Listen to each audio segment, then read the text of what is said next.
Welcome to Analyst Talk with Jason Elder. It's like coffee with an analyst, or it could be whiskey with an analyst reading a spreadsheet, linking crime events, identifying a series, and getting the latest scoop on association news and training. So please don't be that analyst and join us as we define the law enforcement analysis profession one episode at a time. Thank you for joining me. I hope many aspects of your life are progressing. My name is Jason Elder, and today our guest has 10 years of law enforcement analysis experience. She is currently the Criminal Research and Intelligence Analyst from Naples Police Department in Florida. She holds an FDLE certification and a Master's of Public Administration from Florida Gulf Coast University. Please welcome Anisa Bano. Anisa, how we doing? Great, Jason. How are you? I am doing very, very well. Lots to go over today. For the audience, we're going to do a call-in segment later, should you hear in the office. So if you have a wild office story, get your call in now. Anisa, how did you discover the law enforcement analysis profession? Well, I started working at Naples Police Department in 2013 as an administrative specialist. So I got my foot in the door in a law enforcement agency, and that's how I discovered crime analysis. In the administrative specialist position, I performed statistical analysis work for non-criminal data, which included officer activity, performance measure, traffic-related data, such as traffic stop citations, warnings, things of that nature. But I also served as a court liaison for the department in that capacity. And being the court liaison exposed me to the crimes and incidents that officers were being subpoenaed for. That's where my interest started in crime analysis. And the opportunity became available a year after I had started working at the department, and I took that chance, and it worked out for me. All right. So even prior to you starting at the police department, how did the police department get on your radar? So I have a bachelor's degree in sociology, and in the program we did a lot of correlational studies and statistical studies, and I've always been interested in human behavior at a group level. So while I was in college, I was always interested in making society better in a way and helping in any way possible. And I had in mind to maybe work for Children and Families Department in an investigative capacity. And I always kept an eye out for jobs in the public sector. So when I saw the administrative specialist position posted, I had previous experience in administrative work. So I said, this is my chance to move from the private sector into the public sector and maybe find my path to what I really want to do. Yeah, we've talked to several folks now that if their path to analysis came from some other job at a police department, whether it's like you with the administrative position at 911 or records, there's sometimes just getting your foot in the door is all you really need. And so that as you mentioned, you took that job and then another door opened within the police department soon after. That's correct, yes. Okay. And you are from Albania, correct? Yes, I am. I am from Albania. I moved to the States when I was 17. Mm-hmm. I initially lived in Illinois, and I finished high school there and started college there and then transferred to Florida. Okay. So did you know English before you came over, or did you learn it while you were here? I did not know any English. I knew I love you, my name is, but that was like from the movies or the radio. And it was very confusing when people said you're welcome when you said thank you, because from the movies in Europe, like you usually see like English from Britain, and or like when you hear the British English, at least at the time back then, they would say if we heard thank you, they would say not at all or something in those lines, but it wasn't you're welcome. And I'm like, this is so confusing. Why are people welcoming me? But yeah, no English, absolutely no English. I had to learn here. Yeah. So when you got here, you certainly did you take classes, or did you watch more TV, or how did you get acclimated? Well, I was a junior in high school, so I had a lot of classes that had students whose English was a second language, and then I had ESL classes in school. But I loved my algebra class because math is the same everywhere in the world. It's just numbers. So I'm like, at Mm-hmm. least I understand something. I used to watch Sesame Street with the subtitles Mm-hmm. or the closed caption, and like that helped because that's like for little children, so you learn the colors. And I was a 17-year-old girl, but I'm like, okay, this is helping me pick up. I knew other languages other than Albanian. When I moved to the States, I was fluent in Italian and in French. I'm no longer fluent in French, but I understand and I can read and I can write. And I took Italian class and French class in high school because I said, I'm going to make friends in these classes because we can speak these languages to each other. But that was also another shock that students in those classes, they weren't conversational. They like could read whatever the teacher would teach them, but there was no way that they were going to have a full-on conversation in Italian. And I'm like, okay, school is not the same everywhere in the world. But yeah, I had to learn fairly quick, and I did. I learned English. I started speaking in the first 6 months of my move, and I felt more comfortable. I had amazing teachers. My ESL teacher, I stay in touch with her to this day. I've had some really great mentors and friends, and that's the thing about the United States. A lot of people are from many different cultures and places, and everyone is welcome. So I was never made to feel that I was different. So you just learn. I guess you start like a baby, just like babies start talking, and you're just a 17-year-old baby, or at least I was a 17-year-old baby that was learning. Yeah, and kudos to you for learning more than two languages, right? I've tried several times to learn Spanish over my lifetime, and I need to be engulfed in it, I think, to pick it up. Me trying to learn on my own is never going to work. I'm gonna have to just move to a Spanish speaking country, and then it'll come to me, I think. Jason, this is not me showing off, but I have picked up Spanish. I never claim that I know how to speak it because I've never studied it, but I've picked it up because there are so many Spanish speakers here, and I Hmm. have worked with so many of them in the restaurant industry when I was in high school and my early years of college. But I always tell my true American friends, because I'm just American as you other Americans are, but I tell my American friends that like in the European countries, we have an advantage that every little country is surrounded by a different country that speaks another language. Like Albania is across the pond from Italy, and we used to watch a lot of shows in Italian. So most of the Albanian population knows Italian because we're exposed to it. Like South Albanians know Greek because they're bordered with Greece. Whereas like the United States is this huge country with all these states, but everybody speaks English. So you're not exposed to a lot of different languages on a regular basis for your brain to kind of work that way. So I think it's Oh, easier okay. I don't know if you've ever thought of it that way, but that's how I think about it.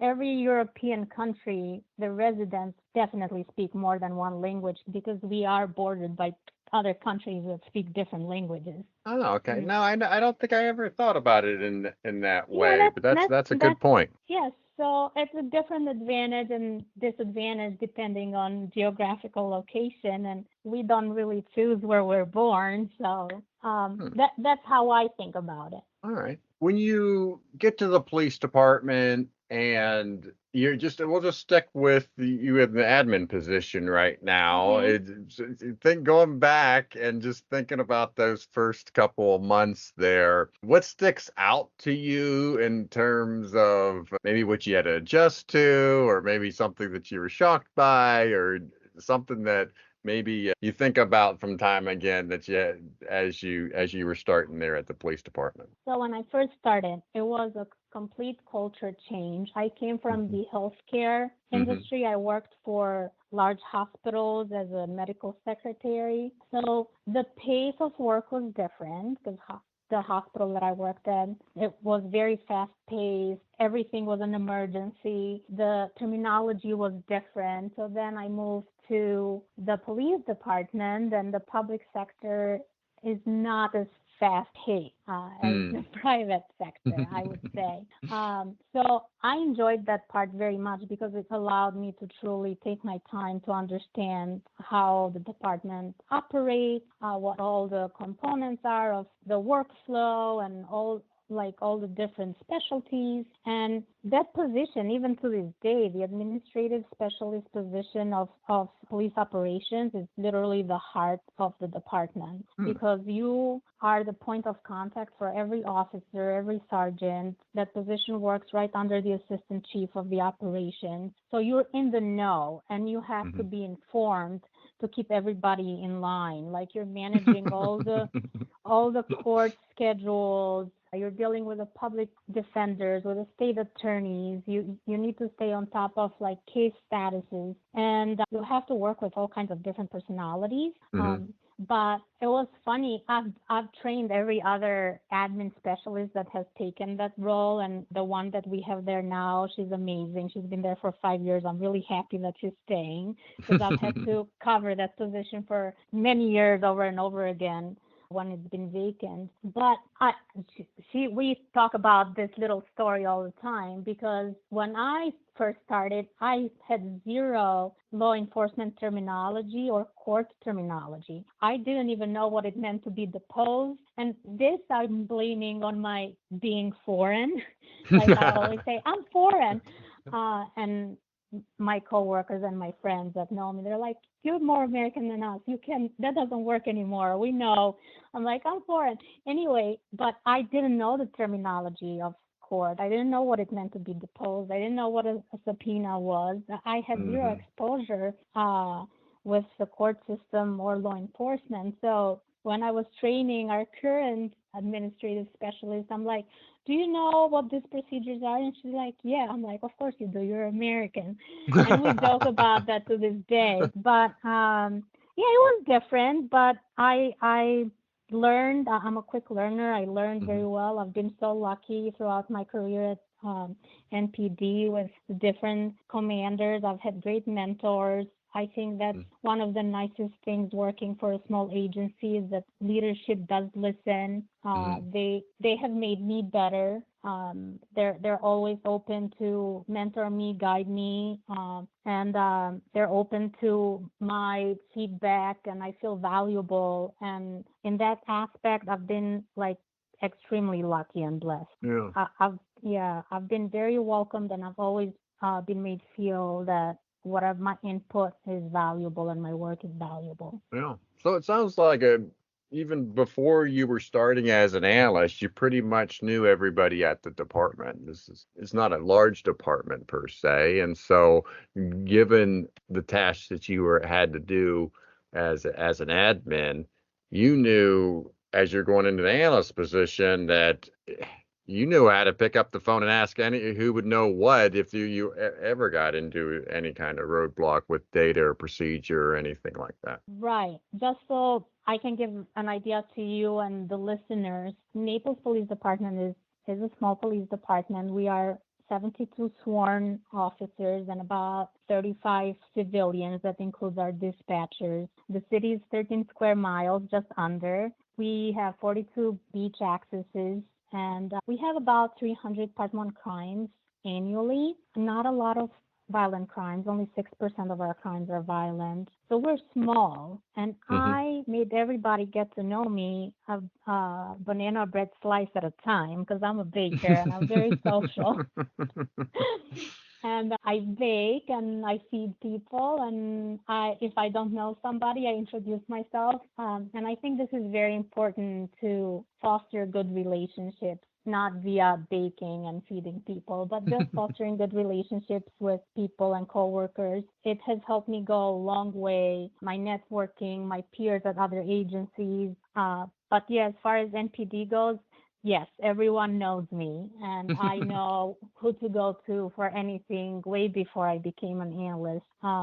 But that's just the culture of the agency. So I guess I've been lucky in that respect. So as you transition to the analyst position, Was there any kind of growing pains that you had getting into the position, or as you're starting out, was there something that maybe surprised you that you were struggling with? Absolutely. So there were growing pains. It was completely new to me. I was exposed to criminal investigations, and I had a good relationship with the lieutenant and the detectives at the time.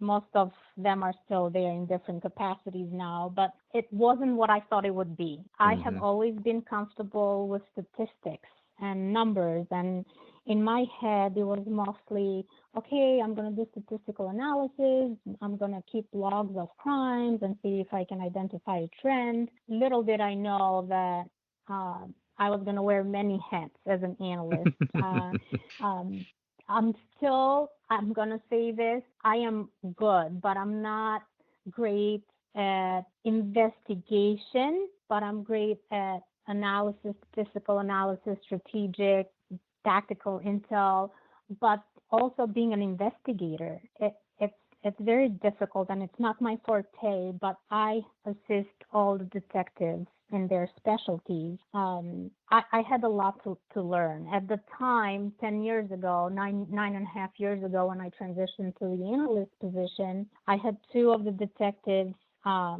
take me under their wings and teaching me everything, and they were patient with me. I even had to learn new terminology. So it was a lot of new things. It was like the dam was open and the information was flowing, and I'm like, I know how to swim, but I'm not keeping up. But once I got in the rhythm of things and got comfortable, went to trainings. Trainings were so important. 2 years into me being a crime analyst, I was able to get into the FDLE Academy. That made me so much better and more confident in what I was doing. I definitely came out of the academy a different person, a way better analyst. And I'm like, okay, now I know how to do this with confidence. But yeah, there were a lot of growing pains. But right now, I feel very confident in what I do for the jurisdiction that we serve and the crimes that occur in Naples. I'm really, really good at financial analysis and financial crime cases. I enjoy those cases the most. Again, numbers. I love numbers. As long as I have numbers, I'm happy. So you mentioned FDLE certification, going through that program, and that's a pretty intense training that you go through. It's 6 1-week sessions. Is that what it is? Yes, it's 6 1-week sessions, and then you go home with homework and projects and research. And I know they have changed the program throughout the years, but I learned so much at the academy.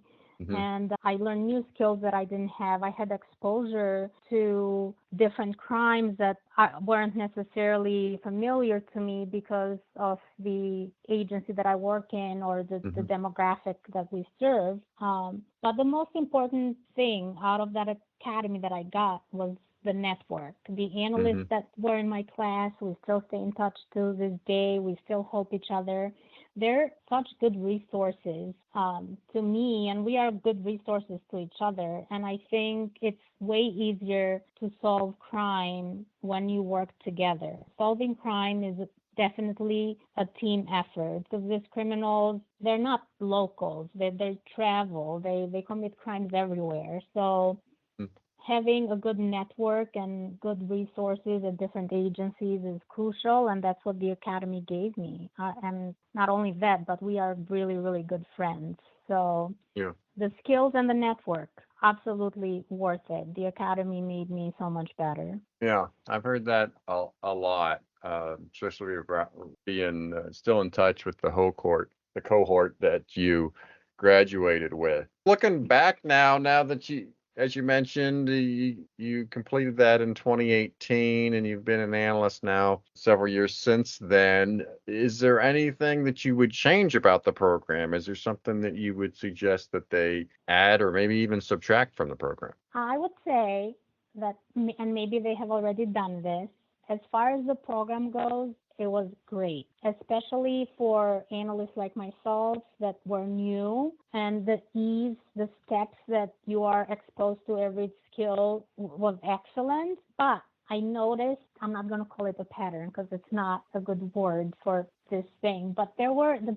class, and I know it's an FDLE program, but most of the analysts in the class were FDLE analysts, and other agencies were very few analysts from other agencies throughout the state. So maybe if they can do like a 50-50, maybe like a 50% FDLE analysts, and then the rest can go to different agencies throughout the state. So more analysts from smaller or larger agencies can get certified at okay. a similar pace as the FDLE analysts. All right, more diversity then. Right. So I got you. at least in my class, it was probably 75% were FDLE analysts and the rest were from different agencies. Yeah, and FDLE analysts would be those that work for the state of Florida. Correct. Yes. Yeah. Okay. That's just my only suggestion, but Yeah. I'm not sure what the requirements are to keep the program going. So maybe there's things that they know that I don't know. I think Alex Gulde told me that they've hit the 1,000 mark in terms of certified analysts over there. That's excellent. Yeah. So it's a very good program, and I think with all how you've described it echoes a lot of the other analysts that I've had on the show about what they got out of the certification. So my class in 2018, I'm sorry, Jason, my class in 2018, if I remember well, and I may not be correct, but I think I am. It's highly likely that I am correct. Our class was the first class with a new program that they designed.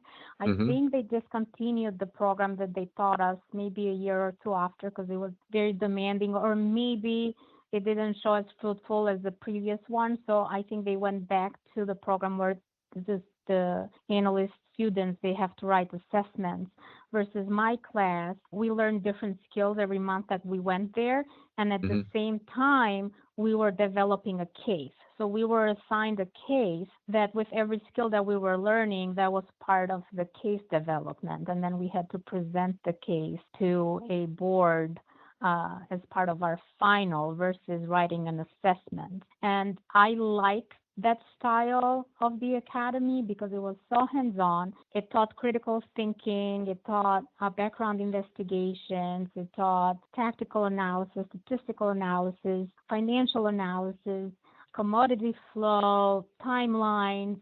It was amazing at like the quantity and quality of information that they were able to teach us and the information and skills that we graduated with. I am not aware how the program has developed or changed since 2018, but I know that my class was the first class with a new program. So I know our class coordinator was a little overwhelmed. I would be, because she was acting as the databases that we needed information from. So when we went home with our homework, like we would email our class coordinator and say, I would like request for information, and she would have to play the database that we were requesting that information from, and she'd send us the information. And I think that's a lot of work on a coordinator for the entire class. But I don't know how the program has developed since then. But I truly, truly enjoyed the format and the flow of new skills that they were giving. All right. Very good. Well, this brings us to your analyst badge story. And for those that may be new to the show, the analyst badge story is the career-defining case or project that an analyst works. So we're here in 2019, and you come across a burglary series. Yes. So this series is like the most exciting and complex work that I've been involved in. It was a multi-jurisdictional residential burglary series. It started in February of 2019. The burglaries took place in the city of Naples, Sarasota, and Longboat Key, and multiple agencies were part of the investigation, including Naples, Sarasota PD, the U.S. Coast Guard, Collier County Sheriff's Office, and Longboat Key Police Department. The suspect was a career criminal from North Miami Beach, and he targeted waterfront homes for precious jewelry using water access and signal jamming devices to disarm the alarm systems of the homes. This investigation required extensive collaboration, analysis of patterns, use of advanced skills, which I gained at an advanced analyst training that Alexander Gold put together. I'll get to that in a little bit. And it culminated in the arrest of the suspect and his conviction. I think the most important part of this entire investigation was teamwork and innovative analytical techniques in solving these complex crimes. I would like to briefly summarize the series so the listeners have an idea, and then I'll go into what my contributions were to solve these cases. The suspect was released from prison, like I said, in January of 2019. A month post-release, he started burglarizing homes. During the burglaries, he'd wear painter's coveralls, gloves, and a ski mask, concealing his entire appearance. We labeled these burglaries as the ninja burglaries because he looked like a ninja. We couldn't make out who this person was. I worked very closely with the lead detective on these cases and my lieutenant, who did amazing work and mentorship during this whole investigation. I prepared and distributed an attempt to identify bulletin and send it out to our law enforcement partners. Shortly after I sent that bulletin out, Sarasota PD contacted us, and they shared that they had similar cases involving the same suspect because he'd wear the same exact outfit at all of his burglaries. Longboat Key contacted us shortly after that too. So I was in charge of creating the timeline matrix with information from all the agencies involved. Longboat Key is a very small police department as well. Like, I think they're in the tens of sworn. They're very small. They didn't have an analyst, so I worked with one of their lieutenants that was lead on the cases. So I played analyst for Longboat Key and Naples PD, and I was in charge of all the data that was coming in regarding these cases. So I created the timeline matrix with information from all the agencies.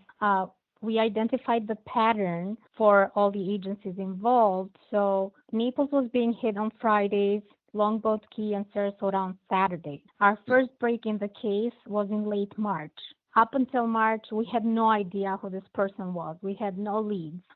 In March, the U.S. Coast Guard attempted to stop a vessel in Naples Bay. The subject did not obey, and he fled. He pulled his vessel into a boat ramp at Landings Park in Naples. He jumped off the boat, and he fled in a vehicle. He left the trailer behind, and he left the vessel behind. At this time, Collier County Sheriff's Office took over the vessel recovery, and the next day, the detective that was working that recovery reached out to me because he had seen my bulletin. And he said, Anisa, we recovered this vessel, and in the vessel, there's a fanny pack, there's a GPS jamming device, and the fanny pack matches the one on your bulletin that you sent out. So that was our first lead. We then were able to identify the vehicle through the traffic cameras and LPR. We determined that vehicle was a rental. So from that point on, we identified the renter's information via subpoena. And like I said, when this series were happening, I had just come from Tallahassee from a advanced analyst training. At this training, we were taught a new skill on how to look up rental history without having to go through the court system. Actually, one of the attending analysts shared that information. And in these types of cases or any cases, time is of the essence. And I'm like, now that we have the renter's information, who wasn't the suspect, it was later determined that the renter was the suspect's sister. I'm like, I know how to pull a history of vehicles that this person has rented. So I did that. So once we had that information of all the other vehicles that were rented in the time frame of the burglaries, I sent that information to every agency involved, and we were able to do LPR research. And sure enough, all those other rented vehicles were in the area of the burglaries, which was confirmed through the LPR reads for those times. So I got a lot of props for that. They're like, Anisa, you're amazing. Now we have some leads. So once we identified the other rented vehicles, we were able to get some pictures from toll enforcement that were clear pictures of our suspect, who was identified by some law enforcement partners in Key West. We sent the ATI to different partners in the state, and his identity was confirmed. So once the identity was confirmed, we subpoenaed phone records. I was in charge of doing the toll analysis for all agencies involved. I actually reached out to one of my peers at Collier County Sheriff's Office, Kristen Adams. She's an amazing investigator and analyst. She's been a great example to me to follow. Kristen helped me with the tower analysis. We were able to map the tower information, again, placing him at the burglaries and showing direction of travel. So once the investigation concluded, this suspect got sentenced to 15 years in prison and 10 years of probation. So it was a huge accomplishment. I felt very valuable being the point of contact for all the other agencies to share that information, to analyze the data, to identify the multi-jurisdictional pattern so we knew when he was going to hit. Although most of the this was 10 burglaries in total between all agencies, but it was over $1 million in loss for the victims. But I felt very valuable, and there were a lot of pieces of information that had to come together. Another piece of information was the vessel registered owner. So when we recovered the vessel, we determined the registered owner, which was not the suspect, but the owner that still showed gave us information that he had sold the vessel on an online market application. So that was another piece that connected everything together. It was a long investigation, and there were a lot of pieces to come together, but I truly enjoyed it. It challenged me, but it improved my collaboration skills, my analytical skills, and I took a little pride at the fact that he was sentenced, and we did it, and I was part of it. Another fascinating experience that I had thanks to this series was attending my first and only proffer. Again, going back to lacking terminology, I didn't even know what a proffer was when I was told that we had to go and present at this proffer. I'm like, I don't even know what a proffer is, but okay. But I attended his proffer, and it was a truly fascinating experience. The defendant, our suspect offender, he requested the proffer to attempt to be transferred from the state prison to a federal prison. That was his only request. So in the room at the state attorney's office, there were detectives and staff from all the agencies involved, as well as FBI. And our suspect had also traveled to New York during our time frame of burglaries and committed burglaries in Nassau County, New York. So there were detectives there from Nassau County Sheriff's Office. And just to listen to the series of events from the offender was so fascinating to me. And it kind of gave us an inside view of how the criminal thinks and operates. And it was an enlightening experience, and I would totally recommend it to my fellow analysts that if the opportunity presents to go and attend the proffer, it was definitely a fascinating experience.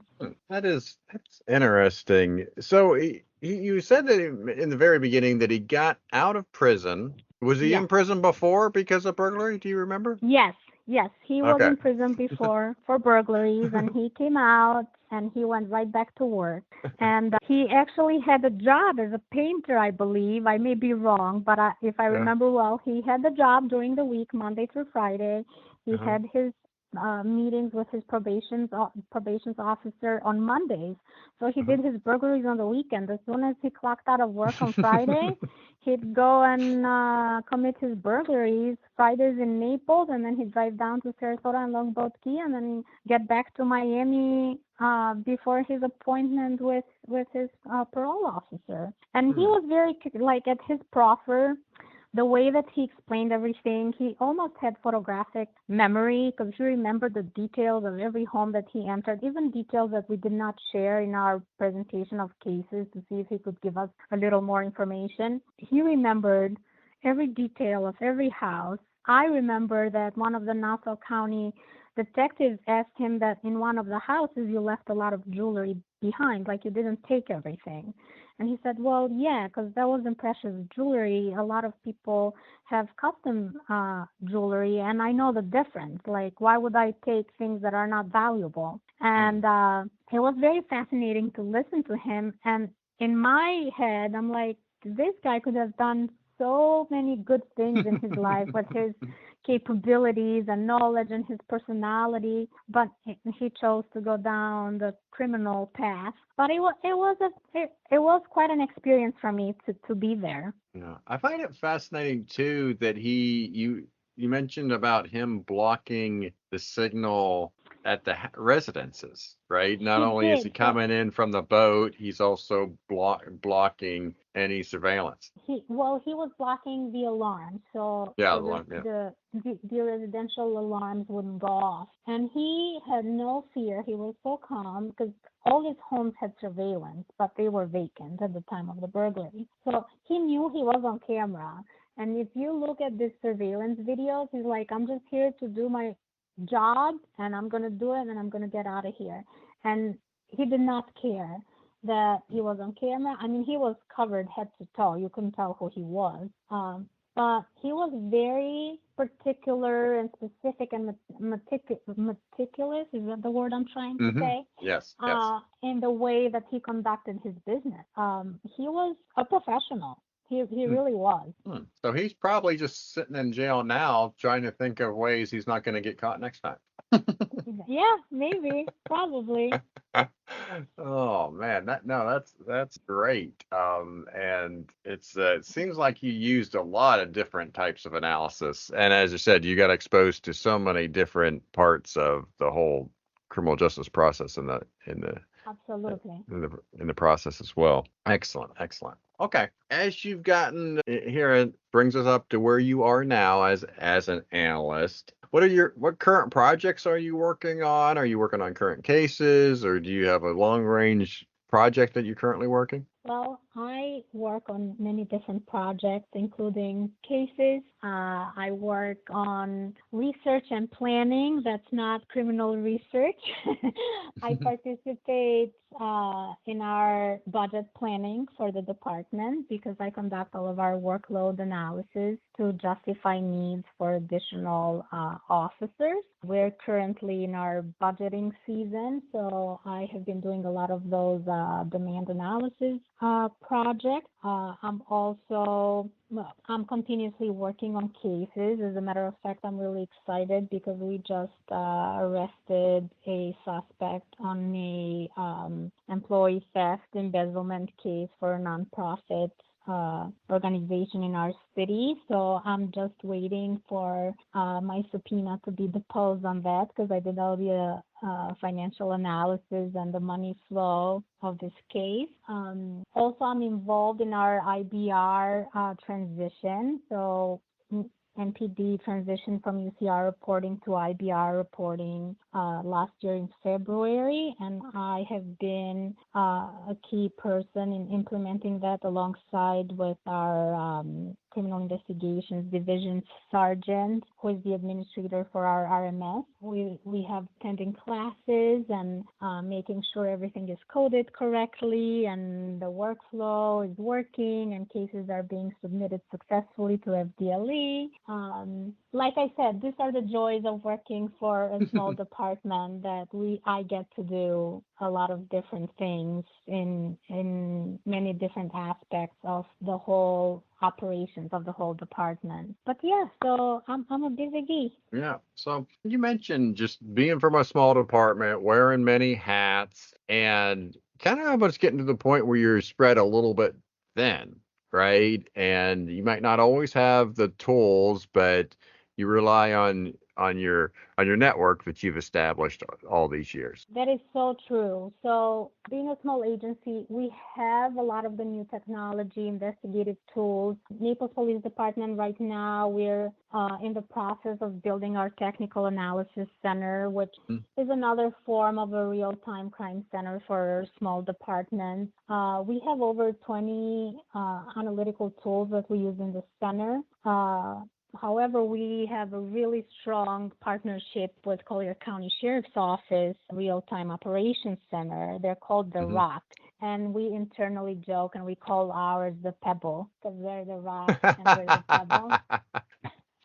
Nice. But I work very closely with the analysts at the Rock at CCSO. They're amazing. They have way more tools than I do. I think they're up to 50 investigative and analytical tools over there. I also work with the investigators at CCSO that are in different bureaus and specialties. I mentioned Kristen before.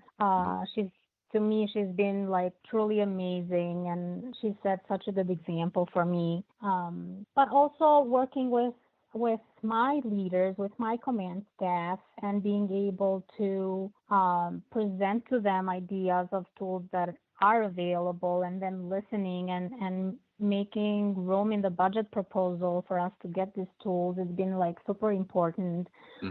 It's also like a feel good moment for me when they're truly open to make a positive difference. As a matter of fact, I didn't mention that it's time for the analytical unit to be created, and we need more analysts, even more so due to the type of community that we serve. Naples Police Department is very much a customer service oriented type of department. We make time for everyone in our community, whether it be a crime or resident making a simple complaint of, oh, there's people fishing in our neighborhood pond and they're not supposed to be here. And we take the time to develop a problem-solving action plan to address that problem that hasn't necessarily created crime, like it hasn't introduced a crime, but we can't always measure prevention, but just being present in the area where the resident has submitted a complaint.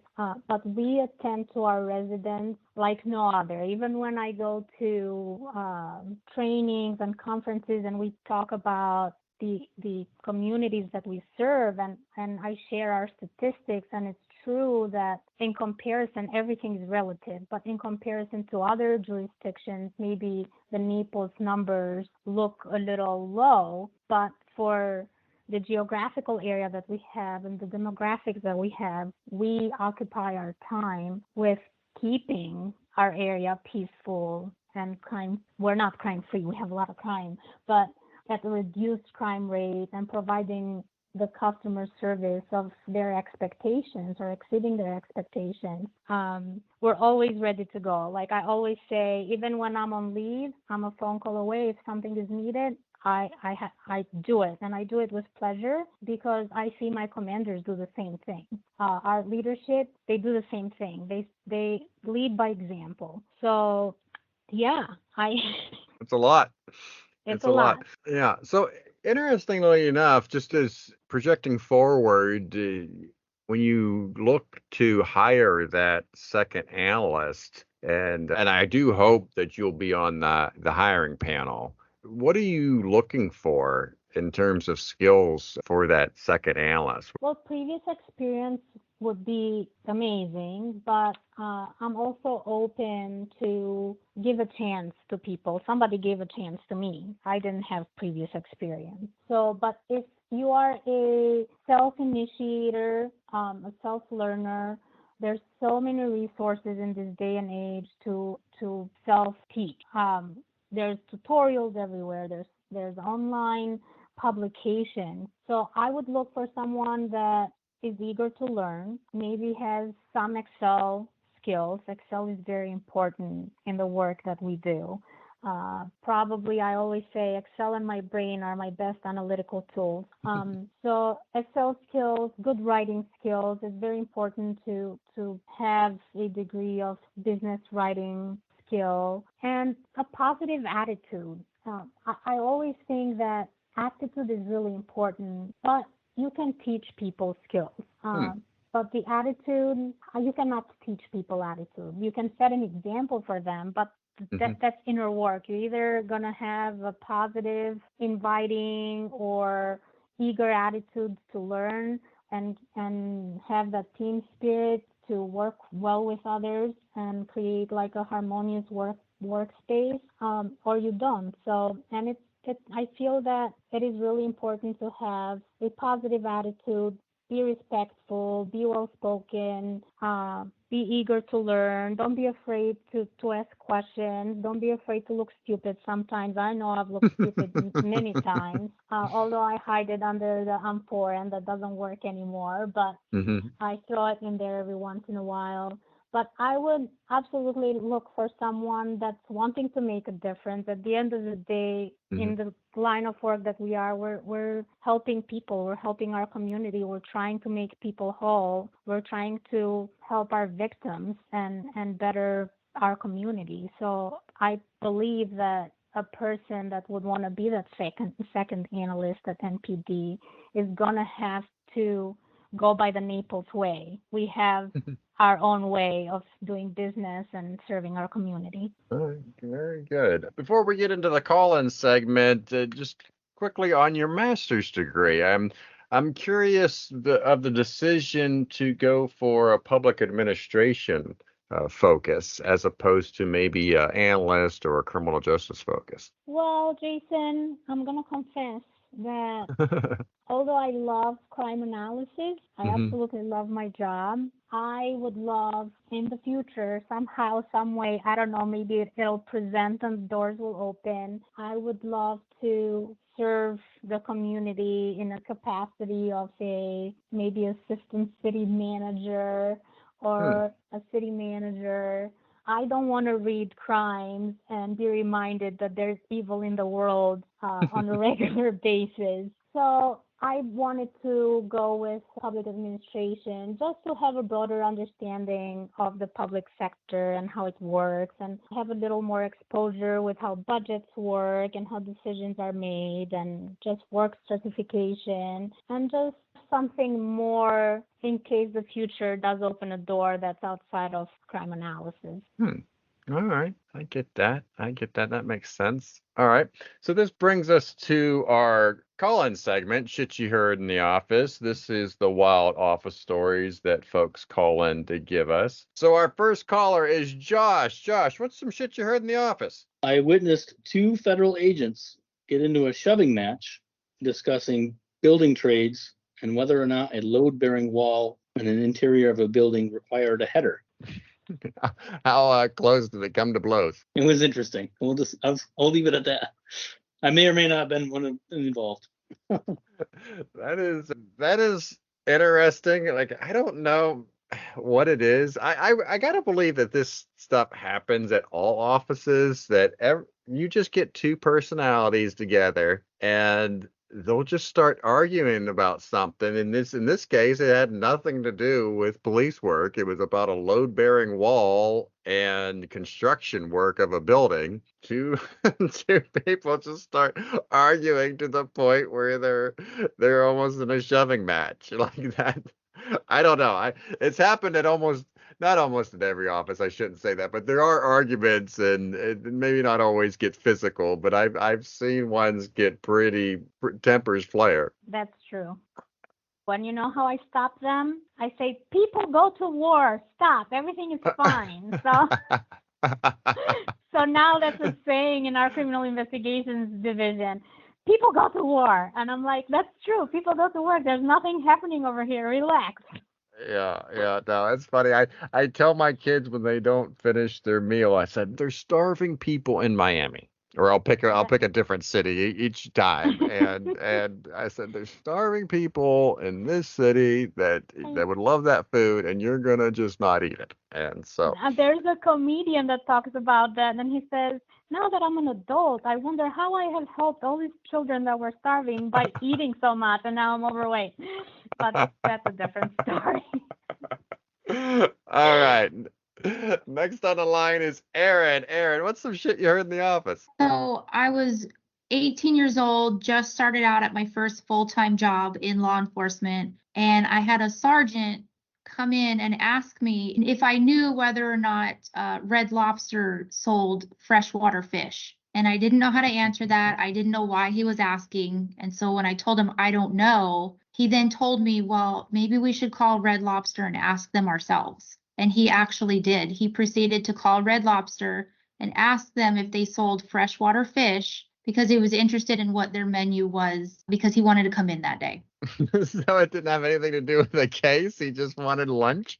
He literally was thinking about Red Lobster for lunch, and it turned into this whole, do you think they sell freshwater fish? And I honestly think that the poor hostess hung up on him. I think she thought it was a joke, and she probably didn't know how to answer the question. But being 18 years old and brand new in that profession, I was like, what in the world did I get myself into? Or like, what is this guy's issue? Why does he care about whether or not Red Lobster has freshwater fish? I don't get it. And Red Lobster's been in the news recently because they declared bankruptcy and a lot of the stores are closing down. So but I don't. It's again, that's just something that somebody's focused on. That's what they're thinking about, and I don't know why the fish would have to be freshwater fish for him to eat it. But I don't know. What's your take on that story? Well, people have preferences, but if I was asked this question my first year of being analyst, I would go to my RMS system and start searching if we had any recent cases at Red Lobster, because I'd be like, why is he talking about Red Lobster? Maybe I'm not in the know of some case.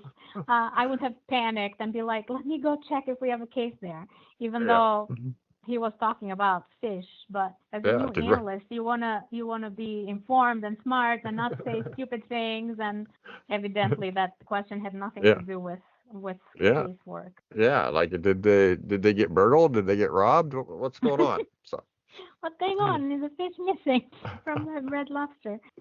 All right. Next on the line is Steve. Steve, what's some shit you heard in the office? Well, you're never going to believe this, but I was in a meeting one time, and we're going around just doing our introductions, and everyone's introducing themselves. And they come around to me, and I say, hey, everyone, I'm Steve Bennett. I'm the intel analyst working this case. And the person leading this meeting, he's a task force commander, I think. He stops everything. And he says, your name's what? And I say, Steve Bennett. And he says, if that's not the most BS alias I've ever heard, I don't know what is. Give me your real name. I told him, no, really, it's Steve Bennett. And he says, Steve, I still think that's an alias because it's just got to be. And he never let it go. He always calls me the alias guy, or always asks me what my real name is. He just wouldn't let it go. Steve Bennett. It does sound like a name from a TV show, Steve Bennett. It does. Yeah. So I don't know. But well, I mean, what have you gotten anything with your name? No, but I do go by Nikki at any restaurant that needs a name or coffee place. Like they take your name for the order. I always say Nikki because Anisa is not very common. Yeah. Yeah. And then they're like, how do you spell that? Yeah. Yeah. I get that. All right. Last one is Michelle. Michelle, what's some shit you heard in the office? Oh, the other day I overheard one of our detectives talking to somebody on the phone, and he just very nonchalantly says, oh, and by the way, you might have gonorrhea. Now, I'm not sure exactly who he was talking to, but I will forever hear his voice in my head with his tone saying that. Yeah, I don't know. I sure hope he's not talking to his wife. I hope not. Yeah, but again, this is stuff that you hear cubicles at a police department, just walking around. You could hear something like that every day. Absolutely. Yeah. So, all right. So that's shit you heard in the office. If you have a wild office story that you want to share, let us know and email us at leapodcasts@gmail.com. All right, Anisa, let's finish up with personal interest then. And you enjoy traveling. So, yeah. So why do you like to travel so much? I love learning about other cultures and kind of bring perspective to my own view on life and the world. Traveling keeps me grounded and it keeps me grateful. It also makes me very happy. I feel like I need to move every so often. I haven't visited a whole lot of places, but I said I like numbers, so I am up to 10 states in the United States that I've visited, and about 13 countries worldwide. And I love doing the touristy experience, but then I love being one with the people and just being with the locals and eating the local food and getting out of the resort. And it just always brings me this feeling of my life is so good. Like everything in my life in the big picture is so good because you see other people and their conditions. And I always say I can live anywhere in the world, but because I can choose, I would always choose the United States. We have it really good here. As long as we're not at war. Correct. You got me there. All right. So do you have a bucket list, like big destination type place that you want to visit? I would love to go to India, and I would love to go to Prague in Czech Republic. I think I'm gonna check Prague off my list this summer. Fingers crossed. I don't have anything planned yet, but I'm just putting it out there in the universe. Maybe it'll happen. But I just go with the flow. I don't like to force things. So when things feel easy to do, that's when I do them. All right. Very good. All right. Well, our last section of the show is Words to the World. This is where you can promote any idea that you wish. Anisa, what are your words to the world? My words to the world are to practice kindness and gratitude, to foster positive relationships, to enhance both personal and collective well-being. Zoom out. I always say zoom out and view matters from a broader perspective. This approach helps navigate challenges with proportion and balance. It reduces feelings of overwhelm and leads to more positive solutions in life in general. So be kind and be grateful. Those are my words to the world. Very good. Well, I leave every guest with you've given me just enough to talk bad about you later. Feel free to. But I do appreciate your time, Anisa. Thank you so much, and you be safe. Thank you, Jason. You too. Thank you for making it to the end of another episode of Analyst Talk with Jason Elder. You can show your support by sharing this and other episodes found on our website at www.leapodcasts.com. If you have a topic you would like us to cover or have a suggestion for our next guest, please send us an email at leapodcasts@gmail.com. Till next time, analysts, keep talking.